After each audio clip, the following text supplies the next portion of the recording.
Faridi channel Faridi channel Islamic حرارت ہے۔ ایک مولا علی رضی اللہ تعالیٰ عنہ اور ایک سیدنا ابو بکر صدیق رضی اللہ تعالیٰ عنہ۔ مولا علی کے ذکر میں حرارت، وہ کبھی موقع ملا تو ہم اس پہ ڈسکس کریں گے۔ ان میں حرارت اس وجہ سے آئی کہ جب نبی پاک صلی اللہ علیہ وسلم نے فاران کی چوٹی پہ پہلا اعلان کیا تو لوگ بھاگنے لگے، تو سب سے پہلے جس نے نعرہ بلند کیا وہ جناب سیدنا علی مرتضیٰ رضی اللہ تعالیٰ عنہ۔ اس وجہ سے آپ کے نام کے اندر حرارت ہے اور وہ کیفیات ہے۔ اور جناب صدیق اکبر رضی اللہ تعالیٰ عنہ آپ کے ذکر کے اندر حرارت کیوں ہے؟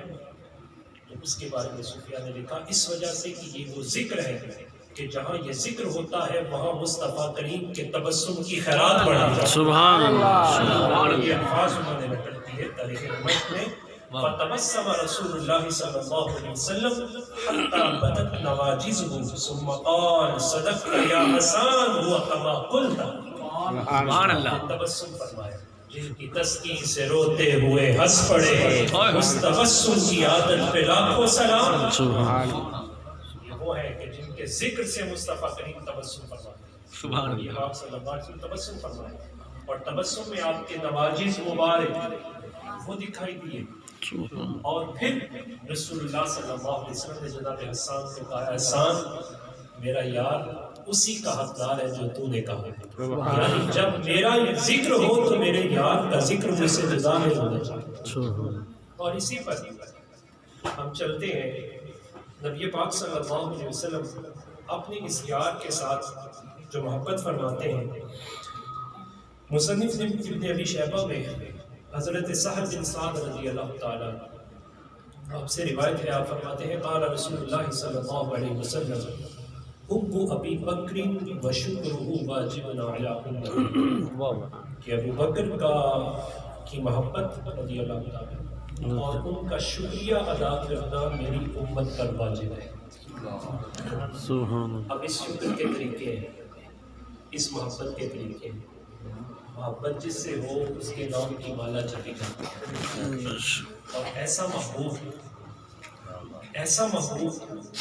کہ جس کا ذکر کرنے سے ہم سب کے محبوب بھی راضی ہو جاتے ہیں، خود ان کے محبوب بھی راضی ہو جاتے ہیں۔ سبحان اللہ جناب صدیق اکبر رضی اللہ تعالیٰ عنہ کے بارے میں صوفیاء اس بات پر اتفاق کرتے ہیں، یہ وہ ذات ہے کہ جس پر اللہ بھی ناز فرماتا ہے، رسول اللہ بھی ناز فرماتے ہیں، اسلام بھی ناز فرماتا ہے۔ سبحان اللہ ابو بکر هو الذی قام حین یخرجون الناس من دین اللہ افواجا، کہ جناب ابو بکر صدیق رضی اللہ تعالیٰ عنہ نے اس وقت کھڑے ہوئے کہ جب فتح مکہ ہوا تو سورہ نصر نازل ہوئی، وَرَأَيْتَ النَّاسَ يَدْخُلُونَ فِي دِینِ اللَّهِ أَفْوَاجًا کی کیفیت تھی۔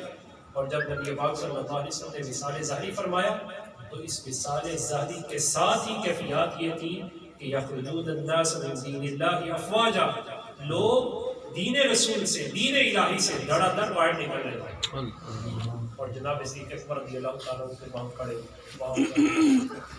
آخر یہ مضبوطی کیوں ہے؟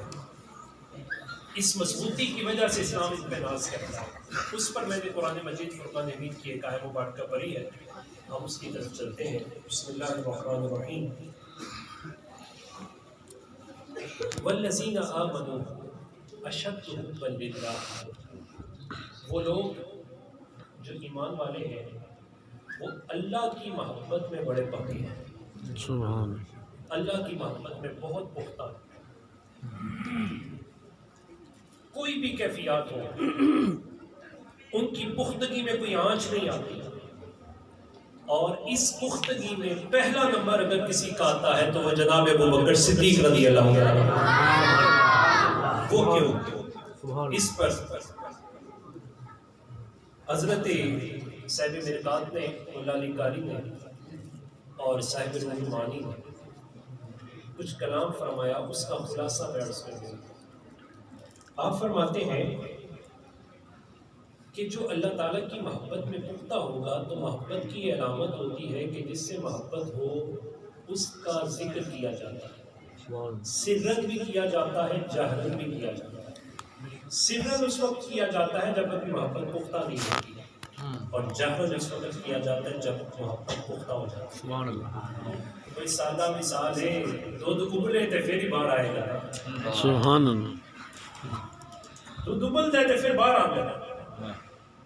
اب اللہ کی محبت میں سب سے زیادہ پختہ جناب صدیق اکبر رضی اللہ تعالیٰ عنہ، اور اس پختگی کی علامت یہ تھی حرم مکہ میں رب تعالیٰ کی توحید کا پہلا نعرہ ابو بکر صدیق نے لگایا. سبحان اللہ.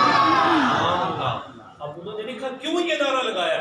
کہا اس وجہ سے کہ آج آپ کے سینوں میں اگر اللہ کی محبت ہے تو وہ فیضان ہے آپ کے آبا کا، ہمارے آبا یا حضرت کا یا حضرت کے آبا کا.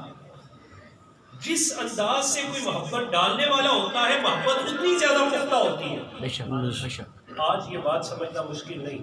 امیر المجاہدین نے جس انداز سے محبت ڈالی ہے، محبت کیسے چھلک رہی ہے. سبحان اللہ. سوئے دار سے پہلے کوئی کھڑا ہی نہیں ہو رہا.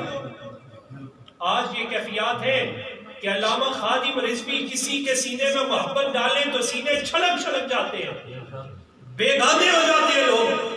تو ذرا تصور کریں جس کے سینے میں رب کی محبت کا بوٹا رسول اللہ نے خود لگایا ہوگا. سبحان اللہ. صدیق اکبر رضی اللہ تعالیٰ عنہ وہ ہے کہ جن کے سینے میں رسول اللہ صلی اللہ علیہ وسلم نے اللہ کی محبت کا بوٹا لگایا، اور پھر یہ بوٹا جب لگا تو پھر اسے ہم اس انداز میں کہہ سکتے ہیں اندر بوٹی مشک مچایا، جان پھلنتے آئی ہوں پھر آئے حرم مکہ کو، اور آ کے پھر پہلا نعرہ اللہ کی محبت کا جناب صدیق اکبر رضی اللہ تعالیٰ عنہ.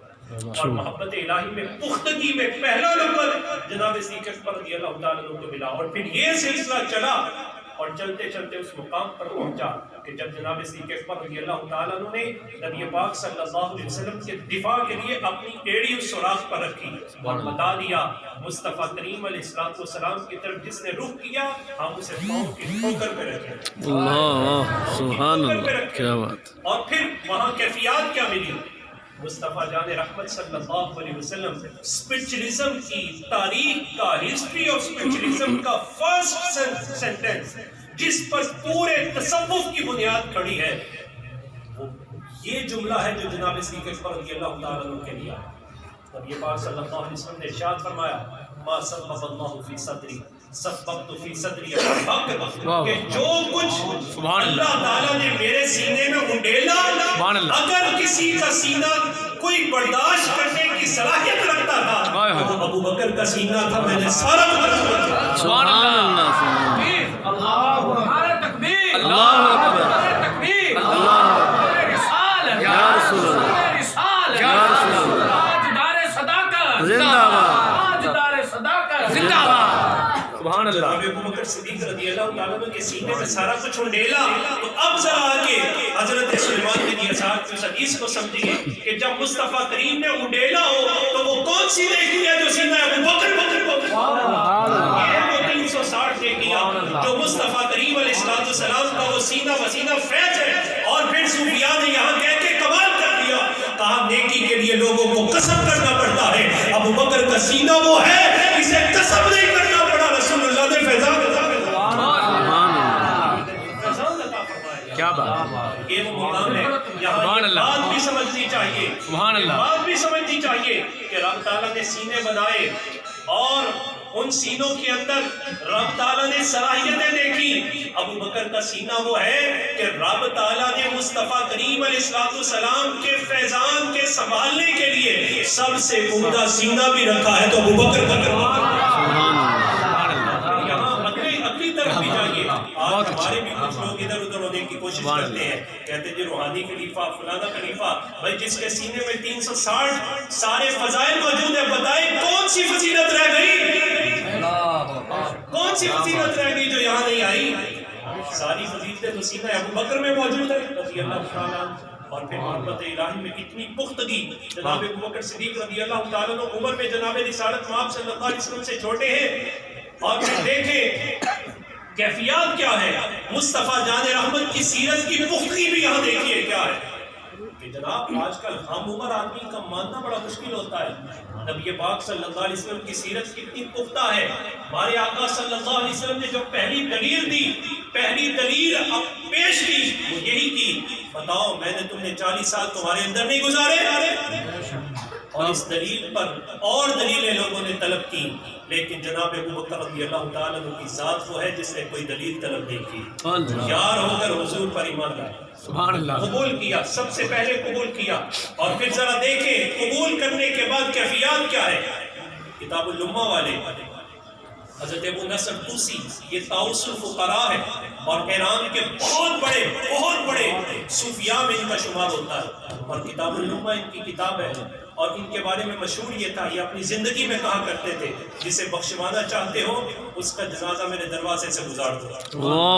سبحان اللہ، کے مزار مقدس سے جنازے کو گزارا جاتا ہے۔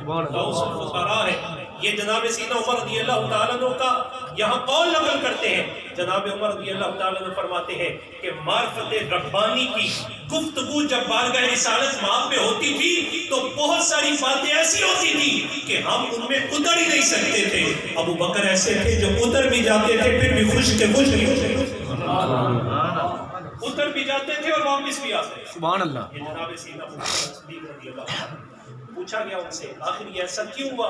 کہا اس وجہ سے کہ جناب ابو بکر صدیق رضی اللہ تعالیٰ عنہ اتنا کچھ پہننے کے باوجود عاجز کے عاجز تھے۔ اور پھر ایک واقعہ ذکر کیا، وہ واقعہ کیا؟ جناب عقیل رسول اللہ صلی اللہ علیہ وسلم جناب سیدنا علی مرتضیٰ رضی اللہ تعالیٰ عنہ کے برادر ہیں، ایمان لائے تو نبی علیہ السلام کو بڑی خوشی ہوئی۔ تو جب بندہ نیا آتا ہے کسی بھی میدان میں تو اس کی آبزرویشنز بھی اور ہوتی ہیں، اس کے ایکشنز بھی اور ہوتے ہیں، اس کی کیفیات بھی تھوڑی مختلف ہوتی ہیں، وہ ہر چیز میں بڑھنا چاہتا ہے۔ جناب عقیل نے یہ طے کیا کہ میں نے اب نیکیوں میں سبقت لے جانی ہے۔ اب انہوں نے اس کے لیے جو دن متعین کیا وہ جمعہ تھا۔ نیکیوں میں سبقت کے لیے جناب عقیل خود کہتے ہیں کہ میں جہاں دیکھتا تھا مجھے پہلے جناب ابو بکر صدیق رضی اللہ تعالیٰ نظر آتے ہیں ہر نیکی میں۔ بھائی جب نیکیاں ساری اس کے سینے میں ہیں وہ پیچھے کیسے رہ سکتا ہے؟ جو 360 نیکیوں میں پیچھے نہیں رہا تم اسے خلافت میں پیچھے کیسے کر سکتے ہو؟ تم اسے خلافت میں کیسے پیچھے کر سبحان اللہ۔ جناب ابو بکر صدیق رضی اللہ تعالیٰ عنہ فرماتے میں جہاں دیکھتا جناب ابو بکر صدیق رضی اللہ تعالیٰ عنہ مجھے پہلے نظر آتے ہیں۔ میں انشاءاللہ جہاں گفتگو تام کروں گا اس بات کا تتمہ آپ کو پیش کروں گا۔ مصطفیٰ جان رحمت اس خیال کو بھی پسند نہیں فرماتے کہ کوئی دل میں خیال لائے کہ میں ابو بکر سے آگے بڑھنا چاہتا ہوں۔ حضور اس خیال کو بھی پسند نہیں فرماتے۔ جناب عقیل رضی اللہ تعالیٰ عنہ آپ کہتے ہیں میں جدھر دیکھتا ابو بکر نظر آ رہے ہیں، جدھر دیکھتا ابو بکر نظر آ رہے ہیں رضوان اللہ علیہم اجمعین۔ فرماتے میں نے جمعے کے دن کو طے کیا کہ اب مسجد میں جاؤں گا اور جمعے کے دن سب سے پہلے جاؤں گا اور جا کے مسجد کی صفائی بھی کروں گا۔ بات میں کر رہا ہوں کہ صاحب لمہ نے یہ کہا کہ یہ آخر اتنا کچھ ہونے کے باوجود جناب ابو بکر صدیق رضی اللہ تعالیٰ عنہ کیسے قائم رہے؟ کہا اس وجہ سے کہ اس کے اندر عاجزی تھی، اور جب عاجزی چھوٹتی ہے تو پھر علم بھی نقصان دیتا ہے۔